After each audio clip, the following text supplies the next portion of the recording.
Sumabay sa isinagawang oath-taking ceremony ng mga bagong talagang opisyal sa bayan ng Asingan ang paglalahad ng State of Municipality Address ng kanilang alkalde.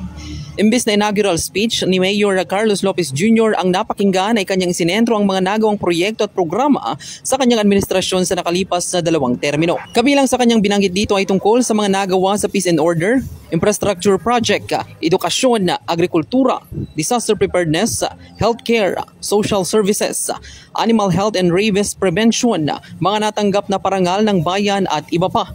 Anya na ito ang kauna-unang pagkakataon na nagbigay ito ng kanyang ulat sa bayan dahil nakikita naman anya ng taong bayan ang progreso ng kanilang nasasakupan gaya na lamang ng pagiging first-class municipality sa kanyang pamumuno kaya dapat ihatid umano ang pang first-class na serbisyo. It is a very extraordinary actually event dahil hindi po ako nag-deliver ng aking inaugural speech but rather I deliver my soma because ever since hindi po ako nagsusoma because nakikita naman ng taong bayan yung progreso ng aming bayan. At finally, di ko nasabi ito from one of our dreams na maging first-class municipality ng Asingan, nakuha na po namin. Now, we are now first-class municipality at kailangan po niya ng hamon, maging first-class din po ang serbisyo na may hatid po natin sa ating mga kababayan. Sa kabilang banda, formal na itong nanumpa kasama si Vice Mayor Heidi L. Ganigan Chua para sa kanyang ikatlong termino at mga bagong halal na miyembro ng Sangguniang Bayan. Ilan sa mga ito ay nagbabalik para sa kanilang ikatlong termino habang ang iba ay bago pa lang sa politika. Inaasahan na makakatuwang ito ng alkalde para sa progreso ng bayan dahil sa panahon na ito anya ay kailangan ng pagtutulungan. Saad pa nito na ang kanyang mas tututukan ay ang sektor ng kalusugan lalo na ngayong kanyang ikatlong termino dahil malaki ang pangangailangan ng kanilang bayan tungkol dito. Nakapakapalat ko po dahil in the history of Asingan, it's the first time na 2 terms po na naging po ang mayor at saka vice mayor. Yes, we have 3 punong barangays na newly elected at mayroon po tayong isang comebacking councilor na nag-last term po siya last election. At ang maganda po nito, mayroon po kaming pagkakaisa, iset aside po namin ang politika para po sa kinabukasan ng aming bayang Asingan. Actually, marami pa pong inasahan yan na improvements ng aming bayan, most especially sa larangan po ng kalusugan. Gusto ko, pagtapos ko na maging mayor, maganda na po yung serbisyo ng kalusugan sa aming bayang Asingan.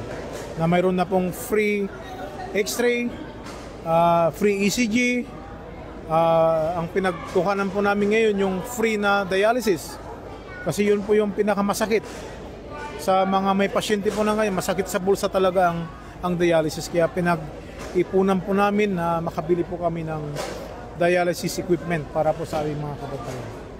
Huwag po kayong mag-alala mga minamahalang kababayan, even though magla-last term na po ako, bagkus mas gagandahan ko pa po, mas sisipagan ko pa po at bibigyan ko pa po ng pansin yung mga iba't ibang sektor na nangangailangan po ng tulong para po sa ating bayang Asingan. At makakasa po kayo na tutuloy-tuloy po natin yung pag-area asenso ng ating bayan.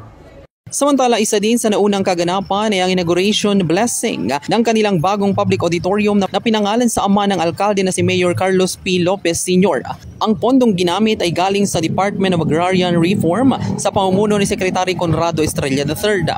Ayon sa alkalde na malaking tulong ito sa kaniyang nasasakupan upang magamit ito ng lahat ng sektor tuwing may okasyon lalo na sa panahon ng tagulan. Well, actually, ang nangyari po ngayon is not only the oath-taking ceremony but also the blessing of our newly constructed municipal public auditorium na binigay po ito ng ating buting Secretary Conrado Estrella at ni Congressman Iskimo Estrella ng Abono Party List. At nagpapasalamat po kami dahil nabigyan po kami ng pahagad ng facility na kung saan ito po ay magagamit ng lahat ng sektor ng aming bayang Asingan. At the same time, siyempre ito na po yung ika-third term ko na oath-taking ceremony na dinaluhan. Para sa programang Bombo Reports Afternoon Edition, Patrol numero 5, Bombo Liver ako mas nagulat para sa number 1 and most trusted radio network in the country, Bombo Radio Philippines, basta radyo, Bombo!